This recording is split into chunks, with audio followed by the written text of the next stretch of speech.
तो लीजिए viral topic पर भोजपुरी की हिट मशीन खेसारी लाल यादव लेकर आ चुके हैं कमर छतरी। और ऊपर क्या लिखा है देख रहे हैं, किस कलर का पहनी हो। मतलब ये टॉपिक था ना, काफ़ी वायरल था और इसी टॉपिक पर खेसारी लाल यादव गाना लेकर आ रहे हैं। तो आइए इस गाने के बारे में बात करते हैं। दोस्तों आप देख रहे हैं भोजपुरी स्टोर चैनल और ऐसे ही आप लोग इस चैनल को प्यार देते रहिए।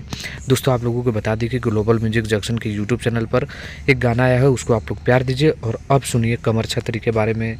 इस गाने को खेसारी लाल यादव और करिश्मा कक्कड़ गाए हैं, कुंदन प्रीत लिखे हैं, राहुल यादव का म्यूजिक है।